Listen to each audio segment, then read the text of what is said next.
तो आज देश नहीं झुकने देंगे में हम सबसे पहले आपको बताने जा रहे हैं कि भारत कैसे कट्टरपंथ की लैंडमाइन पर बैठा हुआ है और देश में ना कुछ बहुत खतरनाक हो रहा है। जो खबरें हम आपको बताने जा रहे हैं ना, बिहार, बंगाल समेत देश के कई राज्यों में जो रामनवमी विरोधी हिंसा हुई ना, रामनवमी की शोभा यात्राएं मुस्लिम इलाकों में जाने पर जो दंगे हुए ना, वो बारूदी कट्टरपंथ का ना माना जा रहा है सिर्फ एक ट्रेलर है। रामनवमी विरोधी हिंसा के अलावा ऐसी कई और दहला देने वाली घटनाएं हुई हैं जो या तो दबा दी गई है या दबाई जा रही है, क्योंकि इन्हें बताने से कथित सेकुलरिज्म संभवतः शायद खतरे में आ जाता है।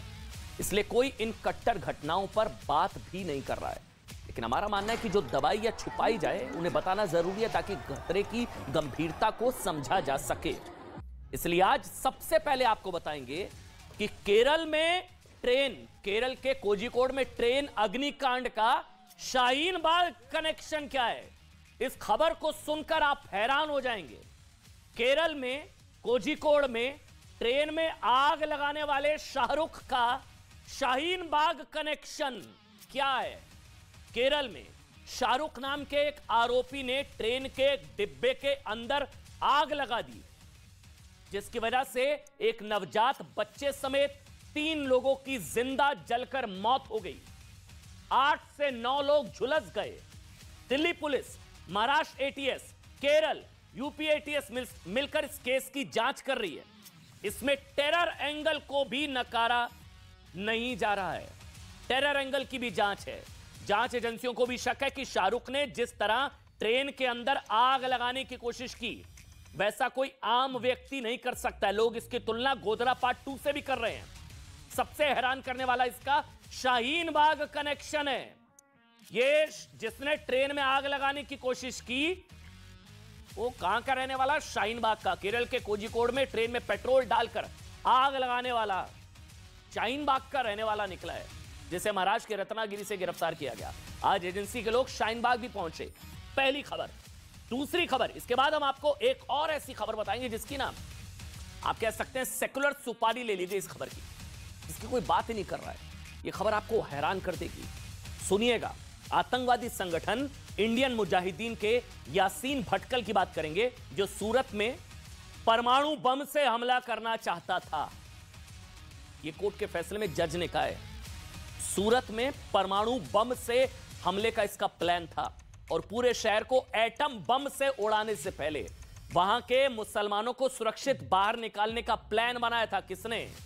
यासीन भटकल। यह खबर भी ना आज भटकल प्रेमी गैंग को बहुत चुभेगी।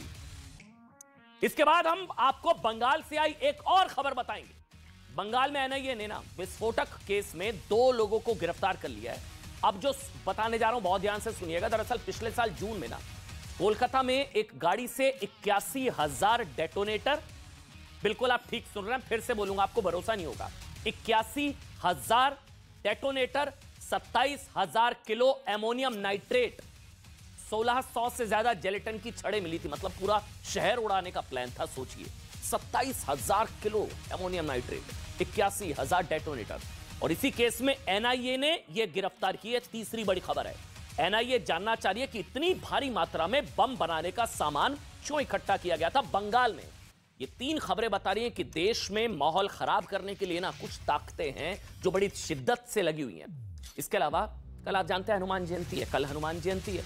हनुमान जयंती पर भी हमले का खतरा है और हाई कोर्ट ने बंगाल सरकार से, आज की बड़ी खबर है, हाई कोर्ट ने भी ममता सरकार से इसको देखते हुए शांति बनाए रखने के लिए केंद्रीय बलों की तैनाती की बात कह दी है।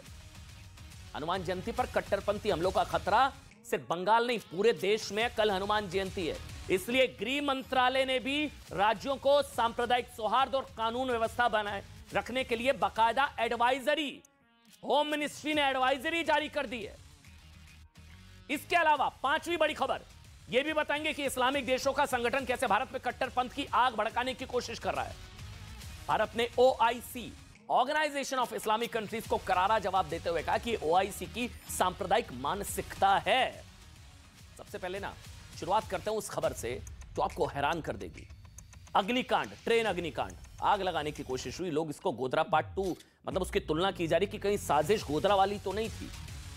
ट्रेन अग्निकांड की पूरी खबर विस्तार से बताते हैं, जिसने केरल से लेकर दिल्ली तक और महाराष्ट्र से लेकर यूपी तक सबको हिलाकर रख दिया है। एक चलती ट्रेन में आग लगाने की कोशिश हुई। एक नवजात बच्ची समेत 3 लोगों को जिंदा जलाकर मार दिया गया। 7 से 8 लोगों को चलती ट्रेन में जिंदा जलाने की कोशिश का इस पर आरोप है। केमिकल डालकर ट्रेन में आग लगाने की कोशिश हुई। ट्रेन जलाने की घटना की एनआईए जांच की मांग हो रही, क्योंकि इसमें टेरर एंगल को भी नकारा नहीं जा रहा है। ध्यान से सुनिए, Kerala ATS, Maharashtra ATS, UP police, Delhi police समेत कई राज्यों की सुरक्षा एजेंसियां इस केस में इन्वॉल्व हैं। आशंका जानते क्या जताई जा रही है? आशंका जताई जा रही है कि इस घटना का कट्टरपंथी या आतंकी एंगल भी हो सकता है, क्योंकि जिस तरह से ट्रेन में आग लगाने की कोशिश हुई वो एक ट्रेंड व्यक्ति ही कर सकता है। एजेंसियां ये भी मान रही हैं। खबर है ये घटना रविवार की है, जब केरल में अलपुजा कुन्नूर एक्सप्रेस के D1 डिब्बे में आग लगाई गई। D1 उस वक्त रात के 9:30 बजे थे और ट्रेन केरल के कोझिकोड इलाके से गुजर रही थी। आरोप है कि ट्रेन के डिब्बे में आग दिल्ली के शाहीन बाग के रहने वाले शाहरुख सैफी ने लगाई। ये शाहीन बाग से गया वहां आग लगाने के लिए। एक नवजात बच्ची समेत 3 लोग जिंदा जलकर मर गए। 9 लोग गंभीर रूप से जख्मी हैं। डिब्बे की सीटों और सामान में आग लग गई और पूरा डिब्बा आग की बड़ा हिस्सा आग की चपेट में आ गया। दिल्ली के शाहरुख ने, शाहीन बाग के शाहरुख ने केरल में ट्रेन के डिब्बे में आग क्यों लगाई, ये अभी जांच का विषय है। आरोप है कि डिब्बे में आग लगाने के बाद शाहरुख ट्रेन की चेन खींचकर भाग गया। इस हादसे की जांच एनआईए ने भी की है और ट्रेन और पुलिस को रेलवे ट्रैक पर बिना सिम का मोबाइल, कुछ दस्तावेज, पेट्रोल जैसे लिक्विड से भरी बोतल मिली, केमिकल मिला। ये जांच की तस्वीरें। और इस लिक्विड से ट्रेन के अंदर आग लगाने की कोशिश हुई, आग लगा दी गई। इसके बाद शाहरुख की लोकेशन ट्रेस हुई महाराष्ट्र के रत्नागिरी में। Delhi, Kerala, Maharashtra Ratnagiri. Maharashtra anti terrorism squad ATS ने शाहरुख को कल केरल एटीएस को सौंप दिया। शाहरुख का कनेक्शन दिल्ली के शाहीन बाग से निकला है, जिसने सबको हैरान कर दिया। शाहीन बाग पुलिस उसके पिता से भी पूछताछ कर रही है। जांच एजेंसियों की एक टीम आज शाहीन बाग भी पहुंची। सजा दी जाए। अच्छा जी, ये बताइए शाहरुख के बारे में बताइए। शाहरुख केरल क्यों गया था? केरल मुझे नहीं पता कि वो क्यों गया, और यहाँ पे जो है जो भी आ रहा है, मैंने उससे यही बोला है कि मतलब मेरे काम पे के लिए गया दुकान पे, लेकिन काम पे नहीं पहुँचा वो। यहाँ से कहाँ काम पर जाता था? सेक्टर 31 निठारी। हाँ, काम पर नहीं पहुँचा। आपने गुमशुदगी की रिपोर्ट भी दर्ज कराई थी? कब? 2 तारीख को। पिता को पता ही नहीं है लड़का कहाँ गया, घर से निकला उसके बाद पता ही नहीं है। जो बातें बताई हैं शाहरुख के पिता ने वो काफी चौंकाने वाली है। शाहरुख के पिता का दावा है कि वो 31 मार्च को घर से निकला था। इसलिए सवाल यह कि शाहरुख अगर 31 मार्च तक दिल्ली में था तो दिल्ली से करीब 2730 किलोमीटर दूर केरल वो कैसे पहुंचा, और केरल में ट्रेन से वो कहां जा रहा था। यानी कि ये तय है कि शाहरुख ने जिस तरह ट्रेन जलाने की कोशिश की, ये कोई सामान्य आपराधिक घटना नहीं है। शाहरुख के पिता ने यह नहीं बताया कि वो मानसिक रूप से रोगी है, लेकिन महाराष्ट्र एटीएस से जुड़े सूत्रों के मुताबिक पकड़े जाने के बाद शाहरुख खुद को मानसिक रोगी दिखाने की कोशिश कर रहा है। जैसा होता है ना अक्सर मामलों में बचने के लिए आरोपियों को मानसिक रोगी या वो खुद बता देते हैं, बता दिया जाता है। गोरखपुर मामले में याद है ना, गोरखपुर मंदिर में हमला करने वाला मुर्तजा, उसको भी मानसिक रोगी बता दिया गया था, लेकिन बाद में वो खुलासा हुआ कि वो मुर्तजा मानसिक रोगी नहीं, आईएस की मानसिकता वाला निकला। अब इसका भी क्या कनेक्शन निकलता है आगे पता लगेगा। और इस केस की जांच कर रही सभी एजेंसियों को शक है कि शाहरुख कुछ बेहद खतरनाक करने वाला था, जिसे छिपाने की कोशिश की जा रही है। ट्रेन में आग लगाने की कोशिश की है। दिल्ली पुलिस की स्पेशल सेल शाहरुख के सभी कनेक्शन की जांच कर रही है। स्पेशल सेल यह पता लगाने की कोशिश कर रही है कि जिस खतरनाक तरीके से शाहरुख ने ट्रेन में आग लगाने की कोशिश की, क्या इसके लिए उसे ट्रेनिंग मिली थी? क्या शाहरुख किसी आतंकवादी संगठन या बैन हो चुके किसी कट्टरपंथी संगठन या पीएफआई के संपर्क में है? क्या शाहरुख को ट्रेन में हमले के लिए रेडिकलाइज किया गया था? क्या शाहरुख के पीछे भारत की कुछ कट्टरपंथी ताकतें हैं जो चाहती थी कि केरल में भी गोधरा जैसी घटना हो? This heinous crime has been apprehended in Ratnagiri district of Maharashtra. I thank the government of Maharashtra, their police, RPF and all the people connected with this, including NIA, who have been able to very rapidly, very quickly apprehend this person. को trace करने के लिए कोशिश कर रहे थे हमारे सब टीम लोग। इसमें से पता चला कि वो रत्नागिरी रेलवे स्टेशन पे वो हमें हमारी टीम के लोगों को मिला है। ना वो अभी हमने उसको केरला पुलिस की जो इन्वेस्टिगेशन की टीम है वो रत्नागिरी आई थी सर मॉर्निंग में, उनको अभी अगले तपास के लिए हैंडओवर किया है। तो शाहरुख, शाहीन बाग और ट्रेन में आग। अब हम आपको जो खबर बताने जा रहे हैं ना, उससे आपको भी लगेगा कि अब मान लेना चाहिए कि हिंदू त्योहारों पर हिंसा जो है ना वो शायद न्यू नॉर्मल है, न्यू नॉर्मल हो गया है। सोचिए जिस देश में ना 100 करोड़ से ज्यादा हिंदू रहते हैं ना, वहां गृह मंत्रालय को एडवाइजरी जारी करके उनको सुरक्षा देनी पड़ रही है कि हनुमान जयंती को लेकर एडवाइजरी जारी करनी पड़ रही है। राज्य सरकारों को त्योहारों के वक्त कानून व्यवस्था, शांति और सांप्रदायिक सद्भाव बिगाड़ने वालों पर नजर रखनी चाहिए। गृह मंत्रालय अलर्ट मोड में है क्योंकि कल हनुमान जयंती है और कल हनुमान जयंती, कल भी देश भर में हनुमान जयंती से जुड़ी शोभा यात्राएं निकलेंगी। ममता बनर्जी भी हनुमान जयंती पर हिंसा का हिंट दे चुकी हैं। हनुमान जयंती पर भी अलर्ट है, इसलिए भी क्योंकि रामनवमी के मौके पर पश्चिम बंगाल, बिहार, महाराष्ट्र, गुजरात और कर्नाटक के कई इलाके में हिंसा हुई। लेकिन अब अगर पत्थर चला तो सोच लीजिए क्या होगा, क्योंकि गृह मंत्रालय ने अब राज्यों को एडवाइजरी जारी कर दी है कल हनुमान जयंती को लेकर। एक और बड़ी खबर, कोलकाता हाई कोर्ट ने ममता बनर्जी सरकार को कानून व्यवस्था बनाए रखने के लिए निर्देश दे दिए। रामनवमी पर हुई हिंसा को लेकर ममता सरकार को फटकार लगाते हुए हाईकोर्ट ने कई बड़ी बातें कही।